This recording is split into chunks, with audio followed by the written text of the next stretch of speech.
So, hello everybody. I hope you're all doing really well and enjoying the seminar so far.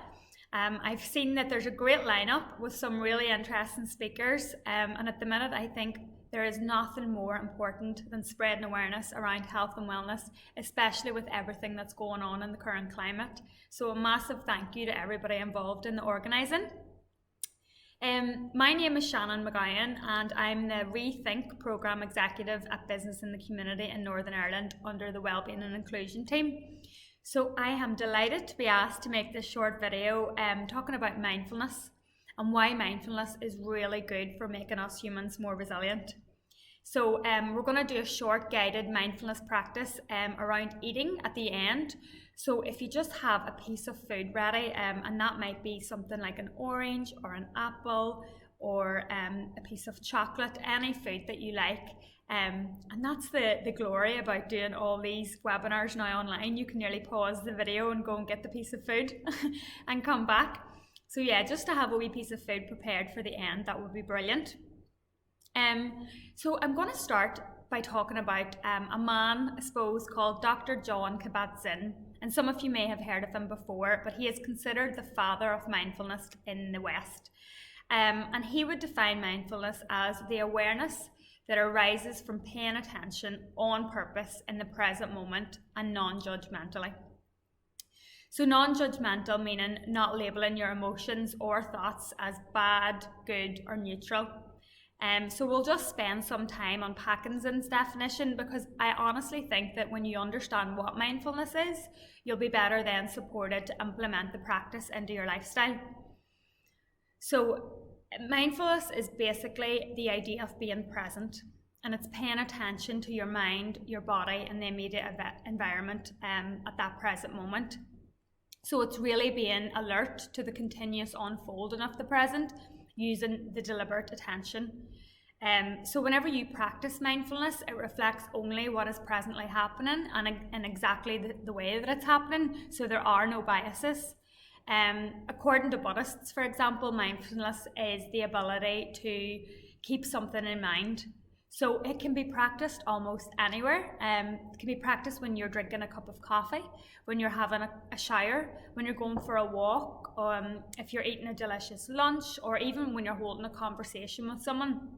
There are lots of ways to practice mindfulness. And I suppose some people tend to confuse it with the idea of you have to be still, or you have to be in silence, or you have to be cross-legged. And that's not the case at all. It's literally just coming back to the present and not allowing your mind to travel off into the past where maybe some depressive symptoms can come up, and not projecting too much into the future where anxious symptoms are very common. So if you're just starting out with mindfulness and it's something that you haven't really done before, a really easy way to begin is just start by focusing on the breath.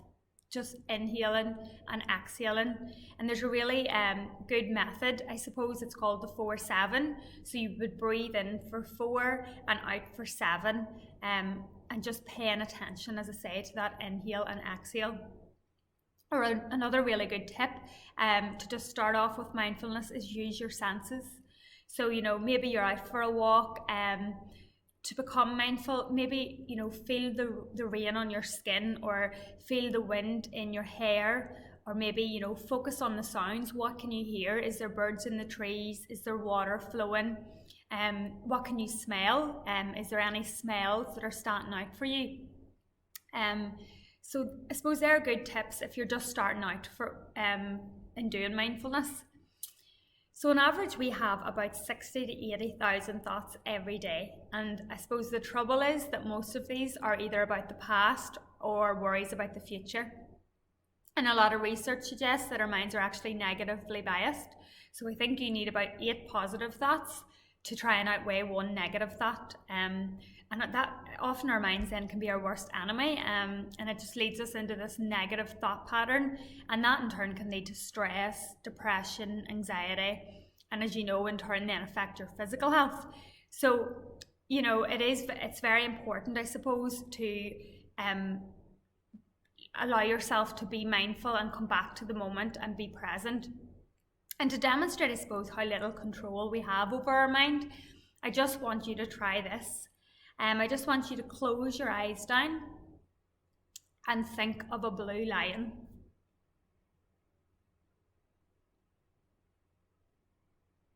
Okay, and just open your eyes again.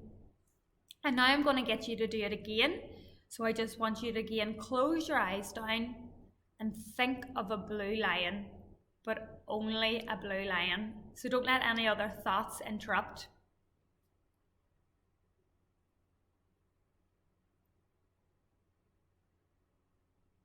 And now I'm going to guess that nearly everybody thought of something else other than the blue lion.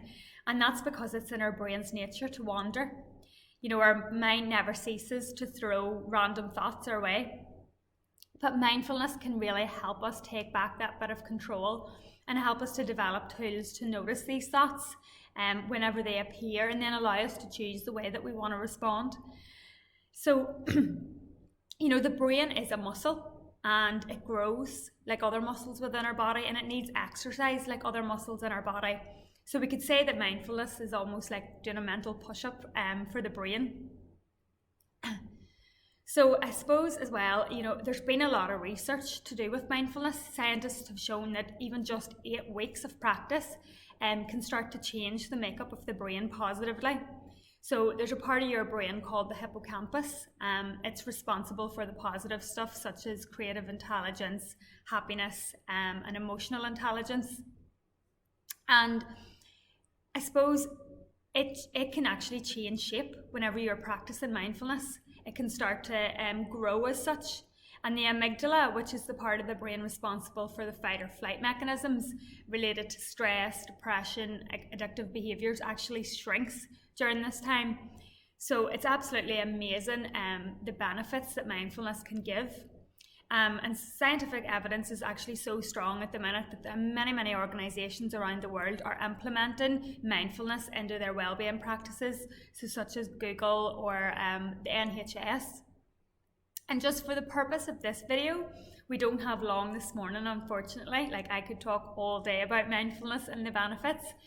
But as I say, for the purpose of this video, we're going to try a mindful eating practice because it just fits very well with the type of seminar.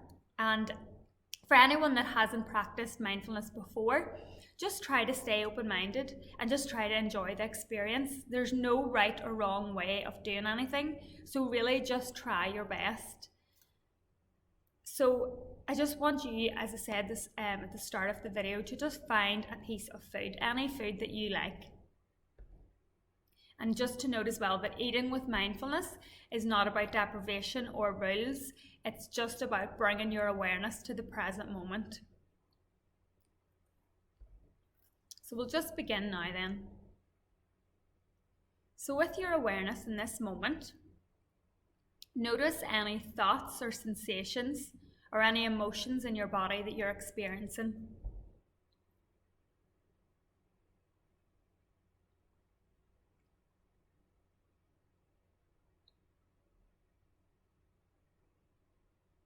And just tune into the awareness that you have in your body of feeling hungry or thirsty or maybe actually full. And just pay attention and notice any of the sensations.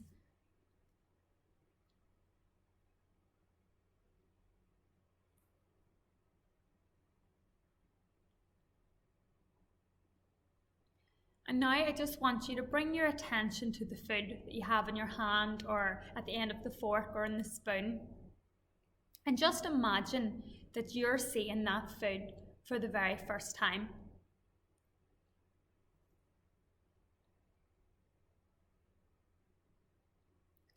So paying close attention to the details in the food. So maybe it's the colour, maybe it's the shape. There might be a texture to the food. Notice the size. And just see if there's anything else that you sense or notice or feel about the food. You know, maybe it could be the steam coming from the food, or there might be a sense of a temperature, either warm or cold, or maybe the smell.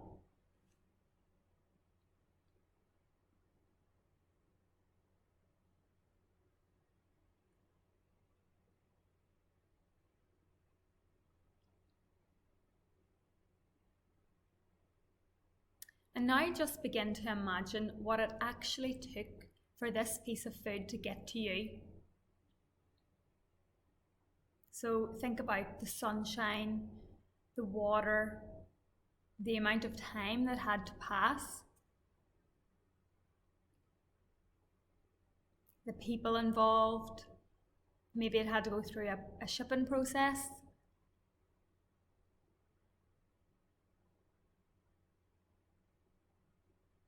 And at this time, you can begin to become aware of being grateful for everybody involved in the creation of this one piece of food.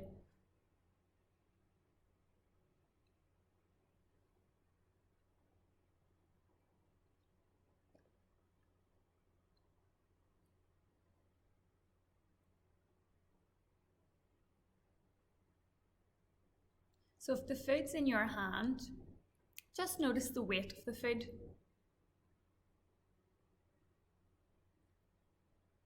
And notice the texture in your hand. And if the food's not in your hand and it's not going to make too much of a mess, just place your hands on top of the food and begin to notice the temperature and the texture.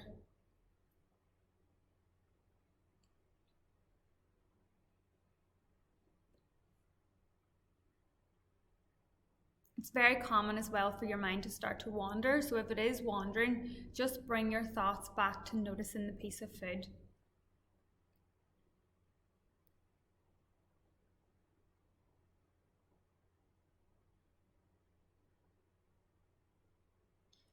So now I just want you to take the piece of food and just bring it towards your nose.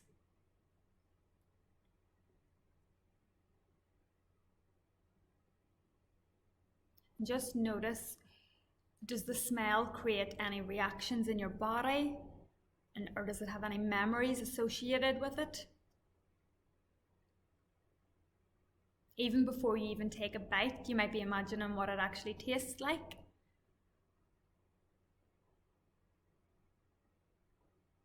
You might actually notice a digestive response or a craving within your body.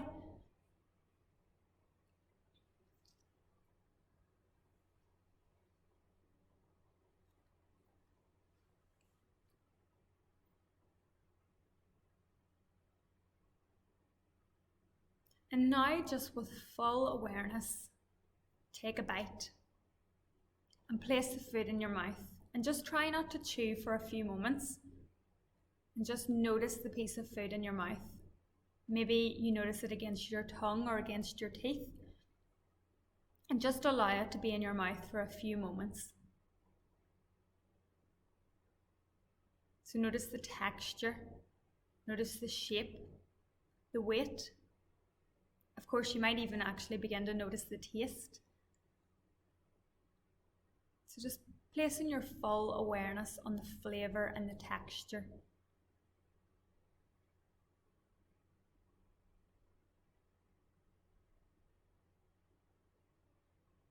Notice any physical sensations in your body, so especially in your mouth or your gut. Is there anything going on there?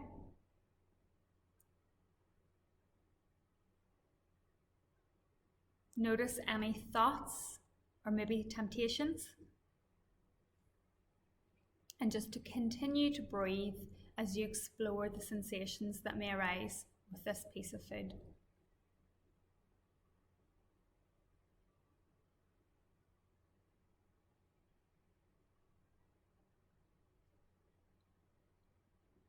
Now just take a bite when you're ready. And notice if the flavour is changing or if, you notice anything.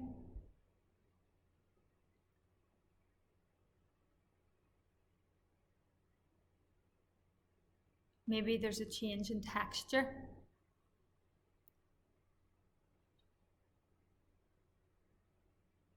Just notice all the parts of your mouth that are involved. So your jaw, your mouth, the buildup of saliva.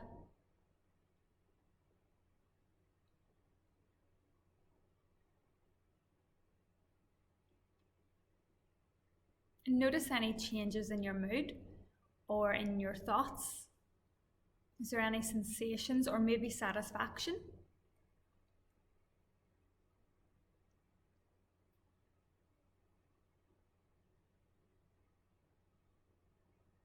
And whenever you're ready, you can just swallow that piece of food and just notice the path that it follows from your mouth to your throat and down into your stomach.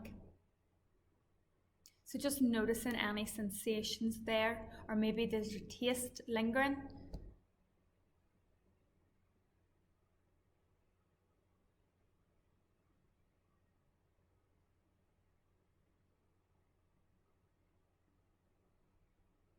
And now just gently bring your attention to your body. Notice your breathing. Notice what's happening in the stomach.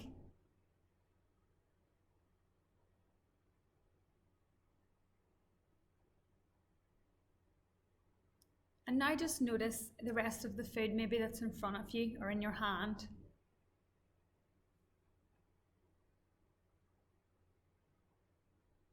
Notice any thoughts that's entering the mind.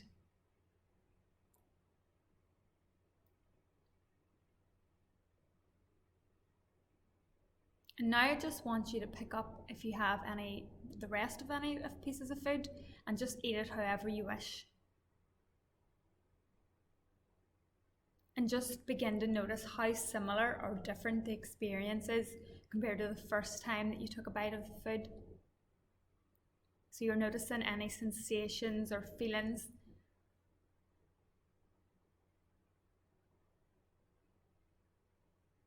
And just notice what your mind decided to notice.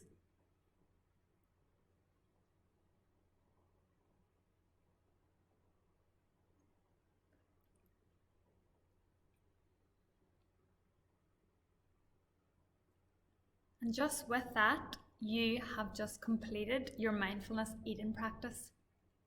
So I just want to say thank you so much for your kindness, for taking part and appreciating that moment. And I know that it can be difficult at the beginning, and there may be a lot of thoughts that enter the head, but when you do start to become more mindful and more present, you find more appreciation almost. So if mindfulness or mindful eating is something for you, and you think that it would be something interesting to continue, there are lots of apps on the internet, and a lot of those apps, there's one called Smiling Mind, Headspace, Calm is a very, very good app, Stop, Breathe and Think, and also I would use Insight Timer a lot, which is a brilliant mindfulness app. I've also sent some nice mindfulness practices that you can do at home if anybody's interested. So they're probably available along with my email address if you want to ask me any questions. And if it is something that you really do enjoy and you want to get more into, Business in the Community have free workshops that come up every so often on mindfulness. We're actually doing a mindfulness series at the minute. So if you want to get involved in that, you can just look out on our Business in the Community NI website, and then we have an event section, and under the event section you'll see all the Rethink program availability and what's coming up next. So mindfulness will be another thing that will be continuing throughout. So I just want to thank you so much. If I had more time, I would do lots more practices with you. But enjoy the rest of the seminar and just try and be mindful, I suppose, throughout the seminar, and just really enjoy it. So thank you so much, and I hope to hear from you soon.